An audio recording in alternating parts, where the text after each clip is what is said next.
اعوذ باللہ من الشیطان الرجیم بسم اللہ الرحمن الرحیم الحمد للہ وکفا وسلام علی عبادہ الذین اصطفیٰ۔ سب تعریف اللہ تعالیٰ کے لیے ہے جس نے ہمیں اپنے محبوب نبی کریم صلی اللہ علیہ وسلم کی امت میں پیدا کیا اور ہمارے تمام اعضاء اور جوڑ بند مضبوط کیے، اور اس نے ہمارے لیے اپنی کتاب نازل فرمائی، اور نبی کریم صلی اللہ علیہ وسلم کا بہترین طریقہ ہمارے لیے اللہ تعالیٰ نے منتخب فرمایا۔ اللہ ہم سب پر اپنے احسان کو کامل فرمائے کہ ہم سب کو ایمان پر خاتمہ نصیب فرمائے، اور ہمیں مرنے سے پہلے تک، جب تک ہمارا دم نہ نکل جائے، اس وقت تک ہمیں حق پر چلنے کی توفیق دے اور اسی میں محنت کرنے کی توفیق دے، آمین۔ خواتین بہت بہترین سرمایہ ہیں، اور عورتیں جو ہے اللہ تعالیٰ نے ان کی بڑی تعریف بیان فرمائی ہے، اور مردوں کے شانہ بشانہ ان کو رکھا ہے، اور بڑی عزت دی ہے اللہ نے اپنے نبی صلی اللہ علیہ وسلم کے ذریعے سے۔ تو یہ خواتین یہ بہت اونچا مقام رکھتی ہیں، یہ کوئی اللہ اس کے رسول کے بتائے ہوئے طریقے پہ چلنے والی خواتین، یہ کوئی عام خواتین نہیں ہوتی، عام عورتیں نہیں ہوتی، ان کا بڑا مقام ہے، بڑا مرتبہ ہے، جنت میں اپنے شوہروں کے ساتھ ساتھ ہوں گی، اور ایک بہترین زندگی ہوگی ان کی، اور اللہ نے بڑا ان کا جو ہے بھرم رکھا عورتوں کا، اور اللہ کے رسول صلی اللہ علیہ وسلم نے بڑی عزت افزائی فرمائی عورتوں کی۔ تو عورتوں کو بھی چاہیے کہ اپنے مقام و مرتبے کو پہچانیں، اپنے عہدے کو پہچانیں، خواہ مخواہ اس کو ضائع نہ کریں۔ تو ہم آج آپ کو بہترین خواتین کی کچھ بہترین صفات بتانا چاہتے ہیں۔ تو پہلے تو ہم آپ کو مسلم شریف کی حدیث شریف سنائیں گے، جو ہے 6330 پر، آپ دیکھ لیجئے گا مسلم شریف میں، اور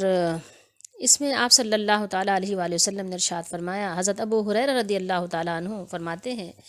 کہ رسول اللہ صلی اللہ علیہ وآلہ وسلم نے ارشاد فرمایا، اونٹوں پر سوار ہونے والی عورتوں میں بہترین وہ ہیں، اور ایک راوی نے کہا قریش کی صالح عورتیں، اور دوسرے راوی نے صرف قریش کی وہ عورتیں فرمایا ہے کہ جو یتیم بچے پر اس کے بچپن میں زیادہ مہربان اور اپنے شوہر کے مال کی زیادہ حفاظت کرتی ہیں۔ اور آپ اگر پڑھنا چاہیں گے تو آپ عربی میں پڑھ لیجئے گا، خیرو نسائی رکبنا، رکبنا کیا سوار ہوتی ہیں، الابلی اونٹوں پر۔ اچھا، ابل جو ہے اونٹ کا مطلب ہوتا ہے جس میں اونٹ بھی ہو اور اونٹنی بھی ہو، ٹھیک ہے، بہرحال تو یہ بڑی یعنی ان کی فضیلت ہے۔ اور ایک آگے ہم آپ کو ایک مزید حدیث شریف مسلم شریف کی ہی سناتے ہیں کہ 6331 ہے یہ، کہ فرمایا کہ ایک اور سند کے ساتھ ہے یہ، کہ اس میں یہ ہے کہ جو اپنی اولاد کی ان کی کمسنی میں زیادہ حفاظت کرتی ہیں، اس میں یتیم کا لفظ نہیں ہے۔ اور اسی تسلسل کے ساتھ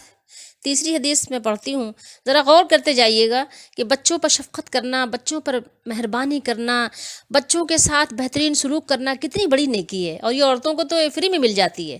اپنے بچے، اپنے بہنوں کے بچے، کیونکہ بچوں کی پرورش میں خالاؤں کا، پھپھیوں کا بہت بڑا ہاتھ ہوتا ہے، یہ پھپھیاں، یہ خالائیں ایسی نہیں ہوتی، اور اس کے علاوہ چچا ماموں کی میں ابھی بات نہیں کر رہے، ابھی عورتوں کی بات ہو رہی ہے، لیکن ان کا بڑا ہاتھ ہوتا ہے، مائیں اور اکیلے نہیں پالتی بچوں کو، نانی، دادی، پھپھی، خالہ بڑا سپورٹ کرتی ہیں ان بچوں کی پرورش میں۔ تو عورتوں کو تو یہ فری میں ایک گفٹ مل گیا، یہ فری میں ایک تحفہ مل گیا۔ تو اسی تسلسل سے تیسری حدیث پڑھتے ہیں، پھر بعد میں اس پہ تبصرہ کریں گے، کہ تیسری حدیث یہ ہے 6332، اس میں بھی فرمایا کہ قریش کی عورتیں اونٹوں پر سوار کرنے والی عورتوں میں سے بہترین وہ ہیں، بہترین جو بچوں پر زیادہ شفیق ہوتی ہیں اور اپنے خاوند کے مال کی زیادہ حفاظت کرتی ہیں۔ سنیے ذرا، یعنی کتنی زبردست یعنی باتیں ہیں، کتنی زبردست باتیں ہیں، اللہ اکبر۔ فرمایا رسول اللہ صلی اللہ علیہ وسلم، یقول النساء قریش خیر نساء رکبن الابلا احناہ علی طفل، یعنی کتنی بڑی سعادت کی بات ہے، اللہ اکبر۔ اب ہم آپ کو بخاری شریف کی بھی حدیث شریف سناتے ہیں، پھر اس کے بعد جو ہے اس پر بات کریں گے مزید۔ بخاری شریف کی حدیث شریف یہ ہے، کتاب النکاح میں ہے کہ رسول اللہ صلی اللہ علیہ وسلم نے فرمایا کہ اونٹ پر سوار ہونے والی عورتوں میں بہترین عورت قریش کی صالح عورت ہوتی ہے، جو اپنے بچے سے بہت زیادہ محبت کرنے والی اور اپنے شوہر کے مال و اسباب میں اس کی بہت نگہبان اور نگران ثابت ہوتی ہے۔ اللہ ہم سب کو بھی ان میں کرے۔ خیر نساء رکبن الابل صالح نساء قریش احناہ علی ولد فی صغرہ، یعنی ان کے چھوٹے پن میں صغرہ، ورعاہ علی زوج فی ذات یدہ۔ اللہ تعالی ہم سب کو بھی ان میں کرے۔ عرب میں مرد و عورت سبھی جو ہے نا اونٹوں ہی پر سوار ہوتے تھے، تو عرب میں مرد و خواتین سبھی اونٹوں پہ سوار ہوتے تھے، اس لیے عرب عورتوں کے تذکرے میں آپ صلی اللہ علیہ وسلم نے اونٹوں پر سوار ہونے کا ذکر فرمایا ہے۔ اور عورتوں کی قابل تعریف دو باتوں کا آپ صلی اللہ علیہ وسلم نے تذکرہ فرمایا ہے۔ دو باتیں کیا ہیں؟ اول یہ کہ بچوں پر بہت زیادہ انہیں شفقت کرتی ہیں، شفقت سے پالتی ہیں، اور دوسری بات کیا ہے کہ اپنے شوہر کے مال کی حفاظت کرتی ہیں۔ یہ دونوں خصلتیں بہت ہی اہم اور ضروری ہیں۔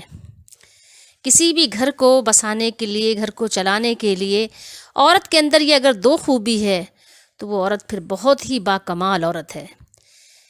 لیکن دیکھیں ایک چیز اس میں اور بھی غور کرنے کی ہے کہ اپنی اولاد کی محبت اور شفقت کے ساتھ پرورش کرنا یہ ہر خاتون کی میرے خیال میں ایک طبعی اور فطری عادت ہے۔ جب چھوٹا بچہ ہوتا ہے تو پیار محبت بہت زیادہ ہی ماؤں کو ہوتی ہے، خالاؤں کو بھی ہوتی ہے، پھپھیوں کو بھی ہوتی ہے، نانی دادی کو بھی ہوتی ہے، یہ کہ اپنی فطری طور پر۔ لیکن چونکہ ظاہر ہے کچھ عورتیں ایسی بھی ہوتی ہیں جو سخت مزاج ہوتی ہیں، تو ان کو اس میں سے الگ کر دیا گیا۔ اور ایک چیز اور بھی اس میں غور کرنے کی ہے، تو آپ صلی اللہ علیہ وسلم نے تعریف کر کے اس کو بھی یعنی کیا کیا، دین میں شامل کر دیا۔ یعنی اگر ہم نے اچھی نیت کے ساتھ بچوں کی جو ہماری قدرتی یا فطری جو محبت ہے اس کو بھی ہم نے یعنی اچھی نیت کر لی، تو اس کے لیے بھی ہمارے یعنی بچوں کا پالنا بھی ہمارا دینداری ہو گیا، یہ بھی ہمارے لیے ثواب کا بہترین موقع ہو گیا۔ اور اس کے علاوہ بیجا اپنا غصہ بچوں پہ نہیں اتارنا چاہیے۔ بہت سی عورتیں ہوتی ہیں نا گھر میں تھوڑی تھوڑی بات پہ، چھوٹی چھوٹی بات پہ وہ ٹینس ہو جاتی ہیں، اس کے بعد کیا سارا غصہ بچے پہ اتار دیتی ہیں۔ تو مسلمان خاتون اگر اس کو دین بنا لیں اور اس میں یعنی جو عمل کریں تو اللہ کی رضا شامل کر لیں، تو ہمارے لیے بچوں کی پرورش یہ بھی کیا ہے، دین کے لیے یعنی کہنا چاہیے کہ بہت بڑا ثواب کا ذخیرہ بن جائے گا۔ اپنی اولادوں کی تربیت کس طرح کریں کہ دین کے لیے کریں، دین کے لیے تیار کریں،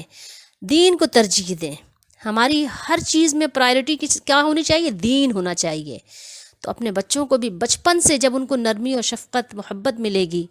تو ظاہر ہے یہ بچے کہیں نہیں جائیں گے انشاءاللہ۔ تو پیار و محبت سے، اور عورتوں کا ظاہر ہے بچوں کی پرورش میں والد سے زیادہ ماں کا جو ہے حصہ والد سے زیادہ ہوتا ہے، کیونکہ والد روزی کی تگ و دو میں، روزی کی تلاش میں کسی بھی قسم کی یعنی اس کی جو ہے ذمہ داری ہو، دکان کے ذریعے سے یا یہ کہ مزدوری کے ذریعے سے یا آفیسز کے ذریعے سے، تو روزی کمانا مردوں کی ذمہ داری ہے، تو وہ گھر میں اتنا وقت دے نہیں پاتے۔ جو چھٹی کا وقت ہوتا ہے ظاہر ہے پھر اس میں ان کے اپنے کام بھی ہوتے ہیں، اس میں اپنی ان کی ملاقات آنا جانا بھی ہوتا ہے، ان کے اور بھی دیگر اپنی مصروفیات اور آرام سبھی کچھ شامل ہوتا ہے۔ انسان کے اپنے بھی 10 کام ہوتے ہیں جو انسان کے یعنی کسی کھاتے ہی میں نہیں آتے، تو وہ بچوں کو پیار محبت دے تو دیتے ہیں لیکن وہ تربیت نہیں کر پاتے، اس میں ان کا حصہ نہیں ہو پاتا۔ تو اس لیے ساری ذمہ داری زیادہ تر ماؤں پر ہی ہے۔ تو ان تربیت کے ساتھ ساتھ جیسے کہ ہم اپنی محبت کرتے ہیں تو اپنے بچوں کو ہماری کوشش ہوتی ہے کہ بچے کو نا کسی قسم کی چوٹ نہ لگے، بچے کو کوئی تکلیف نہ پہنچے، بچے کو اس کی پسند کا کھانا کھلانا، یہ سب ہماری نا ایک ترجیحات ہوتی ہیں۔ تو اصل ہماری محبت کیا ہو کہ بچے کی ایسی تربیت و شفقت ہو کہ یہ بچہ ہمارا جو ہے نا جہنم سے بچ جائے۔ یہ بچہ ہمارا ایمان تو قرآن و حدیث پر ہے نا، تو یہ کسی بھی صورت میں ہمارا بچہ جہنم کے راستے پہ نہ چلے، جہنم ہی نہ بن جائے، اس کی قبر و آخرت اچھی ہو جائے، اس کی قبر کی زندگی بھی اچھی ہو جائے، کیونکہ یہ ہمارے بچے، ہمیں بھی مر جانا ہے، ہمارے بچوں کو بھی مر جانا ہے، جتنے بھی دنیا میں ہے سب نے مر جانا ہے۔ اس زندگی کی تمام چیزیں فانی ہیں اور زندگی بھی فانی ہے، یہاں جو بھی آرام ہے سب کچھ فانی ہے۔ تو اپنے بچوں کو تھوڑا سا مشقت کا عادی بنائیں، تھوڑا سا ان کو جو ہے کہنا چاہیے مضبوط بنائیں اپنے بچوں کو۔ اور اس کے علاوہ شفقت اور پیار محبت آپ دیکھیں بچوں کے ساتھ کرنے کا کتنا ثواب ہے، کتنی، یعنی حدیث میں اس کی تعریف آئی ہے۔ اللہ ہم سب کو سمجھنے کی توفیق دے۔